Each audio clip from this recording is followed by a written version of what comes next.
Hi guys, this is Omer from MMOhut.com, and I'm going to do something a little bit different today. You guys asked for my top 10 favorite free-to-play MMORPGs on numerous occasions, so I'm going to go ahead and throw a top 10 list together for you guys, from 10 to number 1.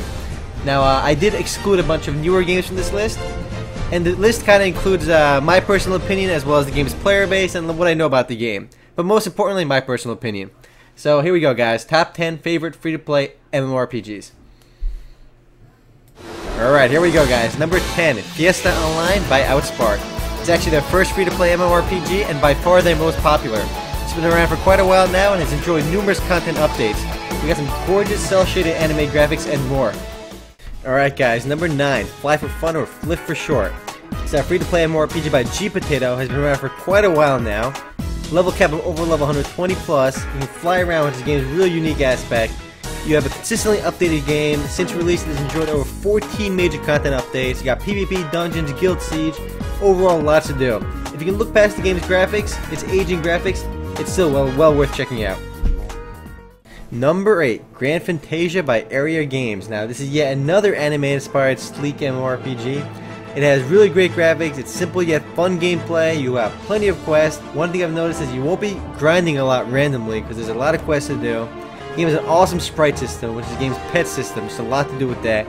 From lots of mounts, flying and land-based, and a PvP arena for those that want to prove how elite they are. Now Grand Fantasia is a great game for those looking for an anime-inspired title. And number 7, MapleStory, Nexon's flagship free-to-play MMORPG. Side-scrolling graphics, has been around since 2004. Easily one of the most popular games out there in terms of player base. Over 95 million accounts worldwide. One of my favorite aspects about this game is it's updated so often. Since 2004, the game has been updated regularly, and it's enjoyed so many new content updates. There are so many classes in the game. They just added the Cygnus Knights and the Uran and the Dragon Tamer now. There's just so much to do in this game. You got the big boss fights as you're seeing right now. It's just an overall complete game. You got the end game, plus there's a lot of little stuff in the game that make it great too. The game changed a lot since I first played it. There are now plenty of quests. It's not nearly as grind oriented as it used to be.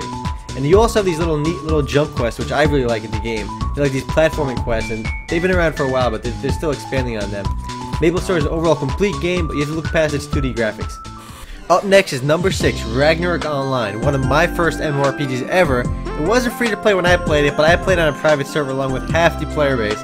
Nowadays though, the game is completely free to play on the Gravity's new Valkyrie server, so you no longer need to play on private servers to play for free. The XP rate is pretty low on there, but still, it's on the official servers, it's a lot of fun.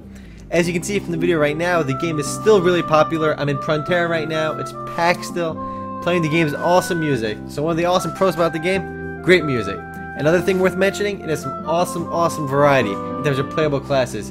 You have 4 different job advancements and a rebirth system. There's just so much to do in this game. It's been around for so long, and it's a totally epic game. You can see from the video right now, the War of Imperium in the game has some of the most intense PvP of any MMORPG.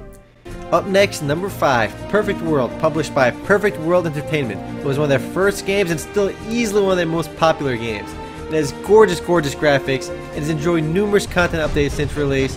There's just so much new stuff being added to the game regularly. You have 4 playable races, numerous PvP options from territory wars, guild battles, to open PKing. You have a countless different in-game mounts, from flying swords to regular horses, to elephants, to leopards, to lizards. You got everything. You got an awesome soundtrack in the game, plenty of crafting options, a merit system. And one of the game's most innovative aspects is by far its character creation. You just have so many options to play with the customization. You can make your character look like anything. It is by far the best customization of any game out there, both pay to play and free to play. Experience rate is a little bit slow, but if you can look past that, the game is excellent, plenty of quests, and a lot to do. Alright, we're in the top 4 now, and number 4 goes to Allods Online, a relatively new MMORPG by G-Potato with gorgeous graphics that closely resemble World of Warcraft. The game has many unique monster designs, a unique Astral Battle PvP system, in-depth storyline, plenty of quests. This is one of those games where you won't be grinding, and instead you'll be following a quest line throughout most of the game. There are just so many quests in this game that you'll get one after another. Your quest journal will be full and full. It has many playable classes with over 20 different archetypes in the game. The game world is beautifully designed, it has that cool steampunk look to it. It has a solid interface. And one problem the game had when it first launched was a problem with the cash shop, but G-Potato largely addressed that issue. The game is developed in Russia with over a $12 million budget. It's one of the most expensive free-to-play games to develop, and it really shows. I mean, the graphics are top-notch, gameplay is silk smooth. It competes with World of Warcraft on a different level. Like WoW and many other games nowadays, two factions, the League and the Empire. If you're looking for a WoW alternative, then Alaz is your game. Up next, top 3, Atlantica Online by Endors. Now for sure this game belongs on the top 3 list because it's so incredibly unique. And if there's one thing really missing in the free-to-play MMORPG scene, is really uniqueness, because so many games copy each other nowadays. But Atlantica Online is really innovative. It plays a lot like traditional RPGs because it's turn-based. You walk around, you bump into enemies, and you go right into battle. It's turn-based combat, but it works remarkably well. It's not slow-paced either. You can add others to your party and get huge battles between boss fights and players now. The game has a whole bunch of playable classes through the game's mercenary system, so there's plenty of variety to be had. And the game has some of the best graphics out there. The graphics are absolutely gorgeous. The game world itself is massive as well. Quite large, a lot to do, plenty to explore. And I ignore the Final Fantasy music playing right now. It's not from the game, but you can see from the video right now. It's just a massive battle going on between this boss. The game has a lot to offer. It's one of the only few unique MMORPGs out there now. If you're looking for a turn-based game or just something new to try, then Atlantica Online is your game. Alright guys, number 2, Dungeons & Dragons Online, or DDO for short. It's by Turbine. It recently went free to play. Well, not recently, it's been over a year now. But the game used to be pay to play for a very long time, and they just released it as a free to play game, and the game has done amazing since then. Turbine has updated the game regularly. It has a huge player base. Experience rate is really low, but you get used to it. I mean, the game's level cap is only 20, but there's a lot going on here. Level 20 max level right now. But each level is broken down into multiple ranks, so it's not really a big deal. It's broken down to those little bits. The game has got so much content out there. What's really nice is all the dungeons can be run in multiple difficulty modes, and the harder the difficulty mode, the better the rewards. But it just really expands the game's content. Gameplay wise, you have instance gameplay because when you leave town, you're in an instance by yourself, and same with the dungeons. What's really amazing though is that when the game went free to play, the game's player base just exploded. I mean, before then, when it was pay to play, the game was almost ready to be shut down. But Turbine took the risk, they made it free to play, and the game has been amazing since then. Alright guys, number 1, Runes of Magic with a drum roll over here. Drum roll done by hand, didn't even add the music to it. Alright, this game is by Frogster Interactive and is incredibly popular.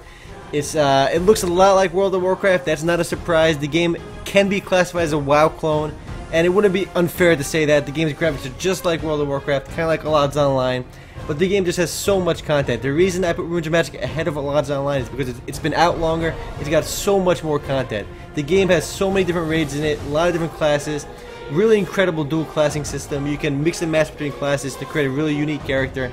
I mean, the game's dual classing system is something that I really haven't seen in any other game. I'm sure it exists, but it's done really well. So many different places to explore. It has instances. It's really the best WoW replacement out there, and it's completely free to play. I mean, with all these awesome games out there, I really can't imagine why people pay for games like World of Warcraft. Well, I can, but you guys know what I mean. I'm just trying to say that the free-to-play games out there are just getting better and better every single year. Anyway, guys, these are just my top 10 favorite games. I'm sure some of you will disagree with it, but ultimately these are all great games, and I just encourage you to try them all. Also, guys, if you disagree with me, that's perfectly fine. Just tell me which are your favorite games below. Ultimately, what I'm trying to get out of here, all 10 of these games are amazing. They're all well worth checking out.